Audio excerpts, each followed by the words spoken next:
این الصلاة تنها عن الفحشاء والمنکر. نماز بزرگترین معنویت، تفکر و اندیشه جلوگیری کننده از امور غلط، از کار منکر، بزرگترین اداره تمام عیار نماز را معرفی شده است. مگر پرسش من اینجاست که نمازخوان چرا گناه می کند؟ مولانا منبر باندې مسئله کوي، بیا پخپل به حمله کوي، مشکل دارم ز دانشمند مجلس بازپرس توبه فرمایان چرا توبه کمتر می کنند؟ و ایزان که جلوه بر محراب و منبر می کنند چون به خلوت رفته کار دیگر می کنند. دلیل چیست؟ دلیل جز این که نمازش هدفمندانه نیست. نخستین کاری را که در استادن به نماز انجام می دهیم الله اکبر. جناب امام نووی یکی از متخصصان شهره و چیره و دست امت، متوفای 676 قمری به نقل از پیشگامترین امام امت اسلامی امام شافعی متوفای 204 قمری گفتند مقصد اساسی تعظیم رب ماست، احترام به پروردگار ماست، اندیشیدن به این که بزرگتر از خدای ما، بزرگتر از پروردگار ما در کره زمین و در فضا، در دنیا و در آخرت هیچ موجود دیگری نیست و این عمل ویژه اوست و این عمل عبادت است. عبادت ایاک نعبد، جز به پروردگار و کسی دیگر نمی باشد. عزیزان دل، هنگامی که کسی در مسیر در برابر نظامیان برابر می شود، به تعبیر افغانها درش، در مقابل درش تسلیم شدن این نشانه اوست. اونجا حرکت نظامی، دست به ماشه، شلیک گلوله، هیچ عمل نظامی را انجام دادن نمیتواند. اگر اقدام کند مرگ او در پایان هست. اینجا ما نشان تسلیمی خود را در تعظیم ربمان بلند کردیم که در تخلف از فرمان پروردگار ما هلاکت فکری، هلاکت معنوی، هلاکت دنیا و دو گیتی ماست. مگر با تأسف در تقسیم بندی من گناهکار یک نماز تجارتی است، یک نماز جوانی است، یک نماز زنانه‌ای است، یک نماز سالخوردگی است، یک نماز سفر و درایوری و رانندگی است. همه این نمازها را هنگامی که من در امارای قرآن و سنت دیده باشم یا در سیتی رسالت پیامبرم، کلش ساخت وطن است. اینا ساخت وطنند. نماز باید هدفمندانه باشد. پروردگار ما در آیه 74 سورة الواقعه فرموده است فسبح باسم ربک العظیم. انگامی پاکی پروردگار را یاد نمودن یگانه چیزی که مهم است تسبیح و امان و تنزیه پروردگار ما به چی می آید؟ به تعظیم رب ما می آید. پروردگار ما را الله اکبر از همه بزرگ است، از همه کائنات بزرگ است، از همه فرشته ها بزرگ است. فرشته جبریل امین در تحقیق منسوسیش 600 بال دارد. طیاره 4 باله را چقدر بزرگ می اندیشید؟ کشتی که از دریا بار می آورد چقدر بزرگ می اندیشید؟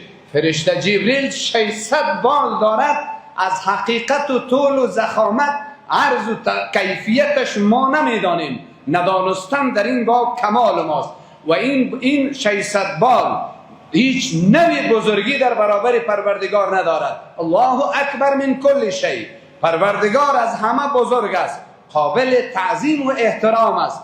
در دنیا ما به کسی احترام داشته باشیم به این معنا نیست که در هر لحظه در پی نابودی فرامین او باشیم و بعد اظهار کنیم که ما به تو احترامی ویژه داریم. نه، عملا با 360 مفصیلمان تعظیم رب ما فسبح باسم ربک العظیم. انگامی که الله اکبر به تعظیم تلاوت سوره فاتحه و تعظیم، سمیع الله و تعظیم، ربنا و تعظیم، سبحان ربی العظیم برای تعظیم رب ما، سبحان ربی الاعلی تعظیم رب ما، دو زانو نشستن تعظیم رب ما، خاموش خوردن نوشیدن همه ممنوع برای تعظیم رب ما. نماز را باید هدفمندانه بکنیم. از این رو نماز هدفمند همین است که رب ما را بزرگ بیندیشیم. اگر نیندیشیدیم چی می شود؟ برای سزا و کیفرش چیست؟ کیفرش فقط پرتاب شدن در آتش دوزخ است. نهاد بزرگ اندیشی را در میان امت اسلامی تنها و پروردگار حصر کردن که جز رب ما کسی به او مثابه بزرگ نیست. یعنی در برابر فرامین خداوندی فرمان امیر غیر مسموع است، فرمان والی غیر مسموع است، فرمان شوهر غیر مسموع است، فرمان والدین، تمام حقوقدارانی که علی ما حقوق دارند در برابر فرامین رب ما یکشم قابل قبول و اعتماد نیست. پروردگار در آیه های 28 سوره لقمان فرموده است: اعوذ بالله من الشیطان الرجیم ما خلقكم ولا بعثكم الا كنفس واحده. تمام میلیاردها انسان و شمول زمین و آسمان در آغاز که الله آفریده هست و بعد همه را پس از مرگ زندگی میدهد، کلش بیندیشیم به مثابه پیدایش یک نفس است و بس. ما یک اتاق 4 متره را، یک مکتب 4 طبقه را، یک گوهنتون به اصطلاح 12 بلاکه را چقدر مدت زمان می سازیم؟ انگامی که یک کار میکنیم وقفه میطلبد. مگر این ساختمان کائنات به تعبیر نسل جوان مسئله میتافیزیکا، مسئله که در عقل ما جا نمیگیرد، هوش ما درک نمیتواند، اسباب علمی ما به کلی ناتوان و درمانده مانده است، اینمی کائنات را میگه به مثابه پیدایش یک نفس شماست. آیه های 27 سوره لقمان: قل لو كان البحر مدادا لكلمات ربی.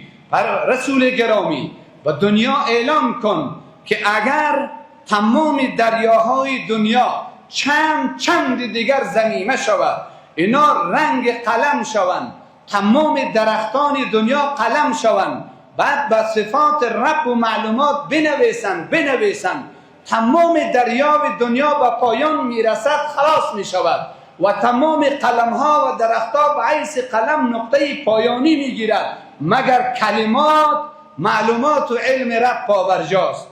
87 سوره هجر از پروردگار به ما چنان گزارش داده است: ولقد آتیناک 7 من المثانی والقرآن العظیم. میگه ما به تو 7 آیت تکرار شدنی سوره فاتحه را دادیم، قرآن را به حیث کتاب بزرگ داده ایم.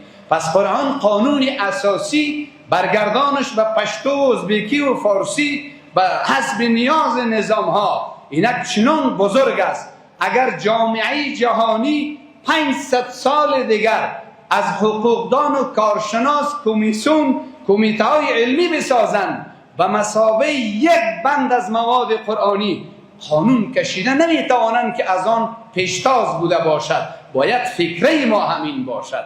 الله اکبر. یک شب و روز 5 دوره صدای الله اکبر به گوش زن و مردم ها میرسد.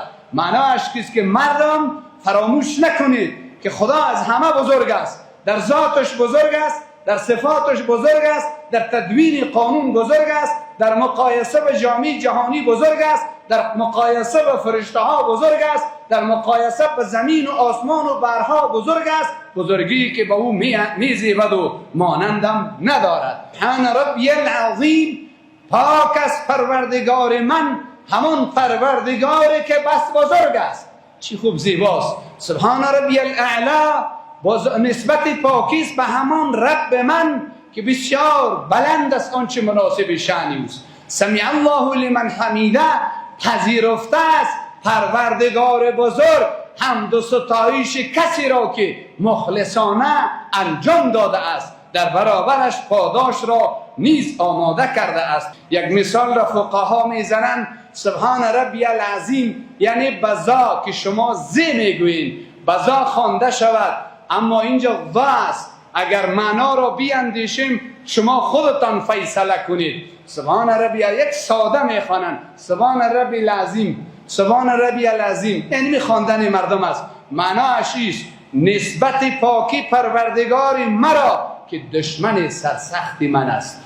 این قدر تغییر می کند و یک نقطه فی القل می شود همین است. والارض جمیعا قبضته یوم القیامه والسماوات مطویات بیمینه سبحانه و تعالی عما یشرکون. 67 سوره زمر می فرماید روزگار رستاخیز زمین در قبضه پروردگار باشد و آسمان ها مانند یک دوسیه پیچیده در دست کسی نعوذ بالله بلا مثال همان گونه است. این آیات متشابه می شود، آنچه مناسب شأن اوست که مانند ندارد در هیچ چیزش مقصد اساسی به خودش مگر این قدر بدان زمین با پهناوریش در قبضه او قرار گیرد، آسمان با بزرگیش در یمین او باشد، به دست بلا کیف او باشد، آنگاه با چی حکومتی در برابرش ایستادگی می کند. آخرین حرفم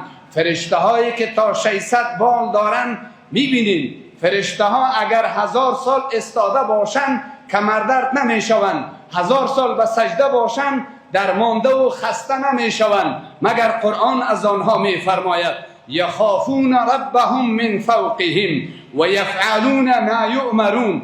از پروردگارشان می هراسند، هر آنچه پروردگار می گوید آن را انجام می دهند. آیا با اون بزرگی مأموریت کاری انجام می دهند؟ من و تو انسان درمانده و ناتوان چگونه جرأتمندانه به کیفر پروردگار جسورانه آماده ایم؟ اینک مشکل امت اسلامی. صحبتم را جمع می کنم. نماز باید هدفمندانه باشد. هر کلمه ای را که شما می خوانید باید هدفمندانه بخوانید.